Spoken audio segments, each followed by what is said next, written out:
अस्सलाम वालेकुम एवरीवन, कैसे सब? आई होप कि सब खैरियत से होंगे। तो आज की जो वीडियो है वो इस्लामिक स्टडीज़ पार्ट 1 ऑप्शनल के लिए है। शिया एंड सुन्नी दोनों स्टूडेंट्स के लिए है।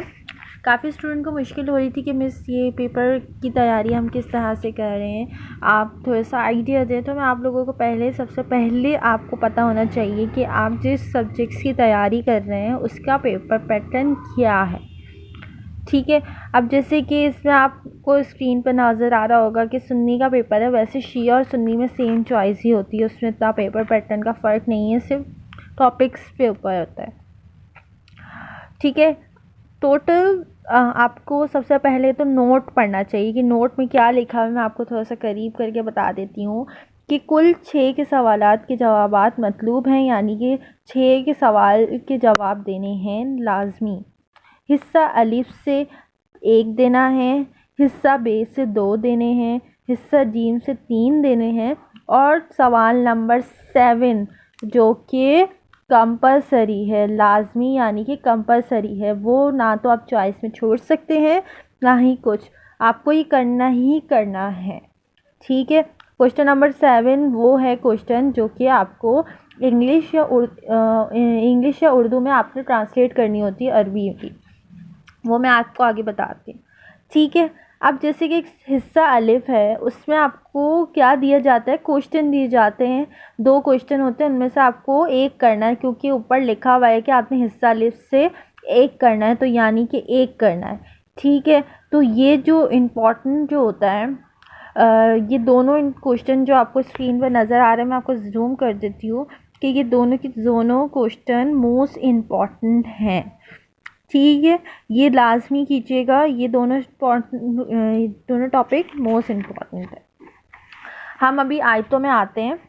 सबसे पहले हम जाते हैं सवाल नंबर 7 के ऊपर।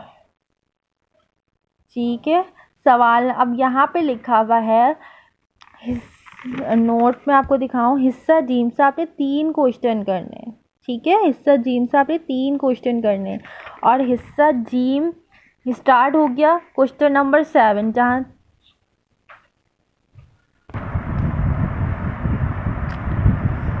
ठीक है, तो हिस्सा जी हमारा स्टार्ट हो गया है। लेकिन आपको याद है कि नोट पे लिखा था कि क्वेश्चन नंबर 7 आपको हर हाल में करना, और मैं वैसे ही बता चुकी हूँ कि जो कि आपको क्वेश्चन नंबर 7 कौन सा क्वेश्चन है कि आपको अरबी दी गई है, उसमें या तो आपने उर्दू में ट्रांसलेट करनी है या तो इंग्लिश में करनी है। ठीक है, ये किस तरह से सॉल्व होगा ये आपको पता होना चाहिए। जब अगर आपने बुक में उसकी प्रैक्टिस की होगी तो आपको पता चल जाएगा। ये एक पैराग्राफ दिया जाता है, ये 2 लाइनों का ही पैराग्राफ्स होता है, जो कि आपने इसकी ट्रांसलेट उर्दू या इंग्लिश में करनी होती है। फिर आपके पास 3 क्वेश्चन है, आपने क्या करना है कि हिस्सा जीम से आपने 3 क्वेश्चन अटेम्प्ट करने हैं। 3 आपको किस तरह से करना है, आप कह रहे हैं कि 3 बच्चे ही 3 है तो हम किस तरह से करें, तो मैं आपको बता दूं कि एक तो ये आपने अटेम्प्ट कर लिया क्वेश्चन नंबर 7, आपके पास बच्चे हैं अब 2 हैं, इन तीनों में से कोई 2 अटैम्प्ट करने हैं। ठीक है, हिस्सा जीम से टोटल तो आपने 3 अटैम्प्ट करने हैं, लेकिन क्वेश्चन नंबर 7 जो है वो मोस्ट इम्पॉर्टेंट है, तो आपके पास ये तीनों में से चॉइस है कि ये तो कर लिया, अब 2 कौन से करने हैं, इन तीनों में से कोई 2 करने हैं। ठीक है, आ गया समझ।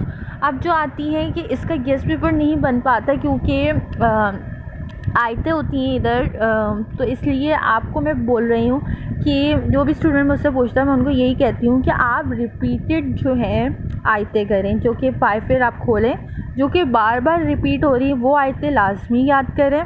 फिर उसके बाद आती हैं जो 2 दफ़ा रिपीट हो रही हैं, 3 दफ़ा रिपीट हो रही हैं, तो आप वो वाली आयतें याद करें। ठीक है, सबसे पहले कौन सी करनी है, जो कि ज़्यादा रिपीट हो रही हैं, उसके बाद जो 2 या 3 दफ़ा रिपीट हो रही हैं आपने वो वाली आयतें याद करनी है। ठीक है, ये आ गया समझ में। अब हम आते हैं ग्रामर के ऊपर, ये वाला मैं आपको बताती हूँ कहाँ है बुक में। ठीक है, सबसे पहले हम ग्रामर में, मैं पहले बात कर रही हूँ सुन्नी के हवाले से। जो सुन्नी स्टूडेंट्स हैं जिन्होंने इस्लामिक स्टडीज़ सुन्नी में ली है, तो वो ग्रामर में अगर ज़्यादा याद नहीं हो पाता तो फ़ेल की जो डेफिनेशन है वो सारी करनी है, जिसमें फ़ेल की तारीफ़ हो गई, फ़ेल की अक़साम हो गई, उसके बाद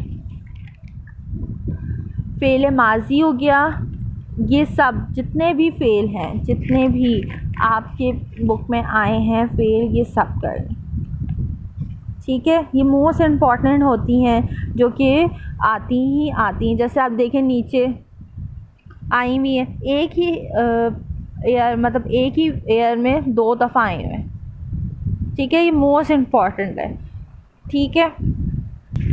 आप बाकी भी ग्रामर देखना चाहें 5 ईयर की, आप देख सकती हैं या देख सकते हैं। मैं ये नहीं कह रही, मैं जस्ट आपको मोस्ट इम्पॉर्टेंट बता रही हूँ, जो कि कुछ स्टूडेंट नहीं कर सकते इतना, तो उनके लिए बोल रही हूँ कि एटलीस्ट आप फ़ेल की सारी डेफिनेशन करें, ठीक है। वो मैंने आपको बता दी कौन कौन जितने भी फ़ेल हैं, फ़ेल माजी हो, फ़ेल और जितने भी फ़ेल की डेफिनेशन सब ये हो गए हम सुन्नी की हवाले से, ठीक है। अब हम आते हैं शिया स्टूडेंट के हवाले से। उनका पेपर पैटर्न बिल्कुल सेम है, उसमें भी कोई चेंजेस नहीं है। इसके लिए इम्पोर्टेंट क्या है, सवाल नंबर मैं आपको बता दूं। सबसे पहले मैं क्वेश्चन आपको सुन्नी के हवाले से बता दूं। सुन्नी के हवाले से आपको पता तो चल गया होगा कि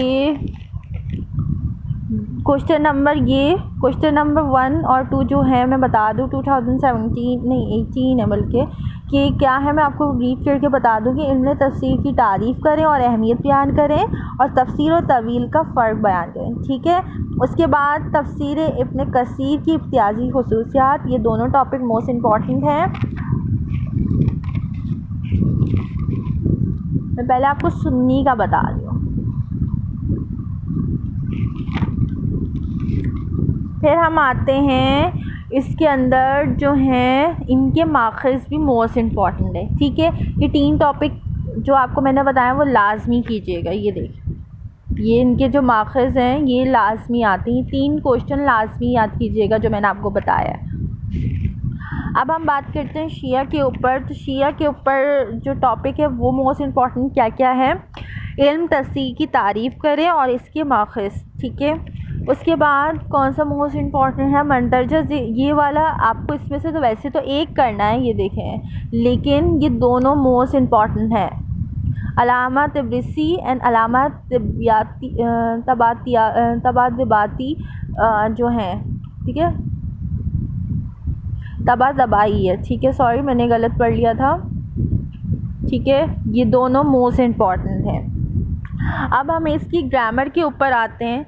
जो शिया वाले हैं, जैसे कि सुन्नी वाले फ़ेल के ऊपर करेंगे, तो सुन्नी वाले जो हैं वो मिस्टेक हो रही है, जो सुन्नी वाले हैं आपको पता है, उसको मैंने आपको कहा है कि फ़ेल की तारीफ़ें ज़्यादा याद करेंगे, ठीक है, जितने भी हैं। अब जो हैं शिया वाले क्या करेंगे, उनके लिए भी फ़ेल इम्पॉर्टेंट है, लेकिन उनके लिए ज़्यादा इम्पॉर्टेंट इस्म है, ठीक है।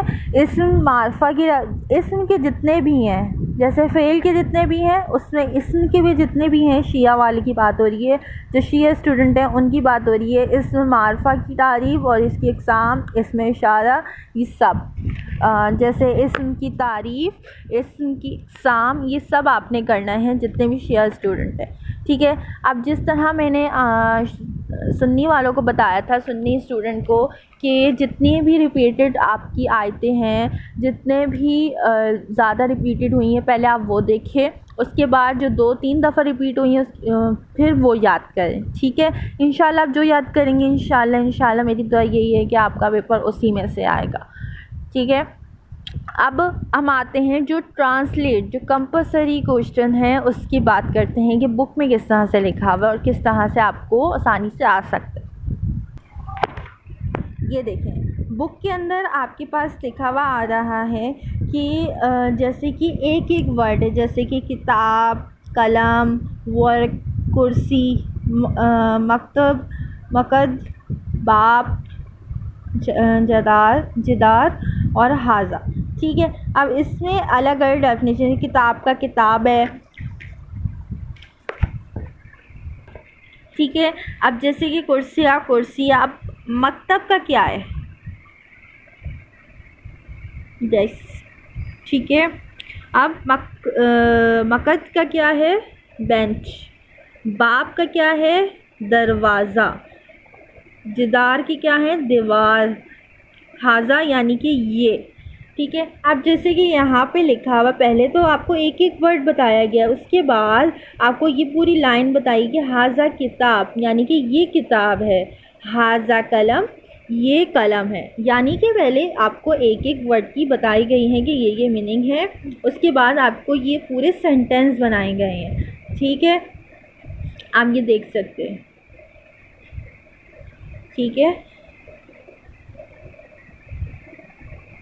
इसी तरह आगे भी आपको यही बात बताई गई है। ये देखें, आगे भी आपको यही बताया गया है।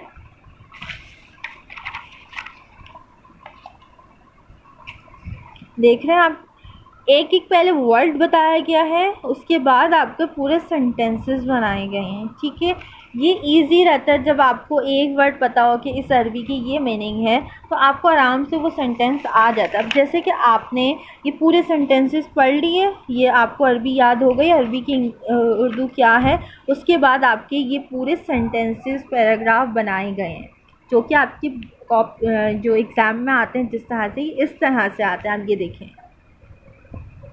पहले एक एक वर्ड, उसके बाद पूरा पूरा सेंटेंसेस। आपको यूँ इजी लगेगा जिस तरह से अगर आप याद करेंगे, क्योंकि जो हैं ट्रांसलेशंस हैं वो रिपीट नहीं होती हैं। बहुत कम ऐसा होता है कि 5 ईयर की रिपीट हो जाए, लेकिन मुश्किल होता है। तो कोशिश यही करें कि आपको एक एक वर्ड पहले याद होना चाहिए कि किस वर्ड की क्या है। अगर आप अपनी बुक खोलें तो आपको हर बुक में एक एक मीनिंग भी बताई गई, जैसे कि ये देखें, ये एक एक वर्ड है, उसके बाद आपको ये मीनिंग बताई गई। ठीक है, उसके बाद आपके ये सेंटेंसेस बनते हैं। ये देखें, पूरे पूरे सेंटेंसेस आपके बाद में बनते हैं। जब तक आपको एक एक वर्ड याद नहीं होगा तो आप किस तरह से वो सेंटेंस बनाएंगे। ठीक है, और ये प्रैक्टिस के लिए आपको ये भी बताई गई है, फिल इन द ब्लैंक्स है, क्या ब्लैंक्स, इसके आगे क्या आएगा। तो ये ज़्यादा तरीका अच्छा होता है कि आपको अगर ट्रांसलेट नहीं याद हो रही तो उससे पहले आपको एक एक वर्ड की ट्रांसलेट आनी चाहिए, उसके बाद ही आपको प्रॉपर इसकी ट्रांसलेट करनी आएगी। ये सब आपकी बुक में है। मैं बुक दिखा दूँ आपको, मेरे पास ये बुक है। ठीक है, तो इसी बुक में सब कुछ है। इसी बुक में आपको वो डेफिनेशंस भी हैं, और ये देखें आगे आपकी यहाँ लिखी हुई हैं। और मैं एक बात ये भी बता दूं कि जो ट्रांसलेशंस आती हैं वो भी इसी में से आती हैं, बुक से। इसका ये नहीं कि आपका कोई भी कहीं से भी आती हो। जैसे कि यहाँ पे देखिए मैंने लिखा हुआ है कि 2016 में भी आई हुई है और 2013 में भी यही सेम आई हुई है। ठीक है, तो ये जो पैराग्राफ्स हैं ये ज़्यादा देख लीजिएगा। ट्रांसलेट जो हैं एक एक दो दो लाइन या पैराग्राफ्स वगैरह हैं आगे।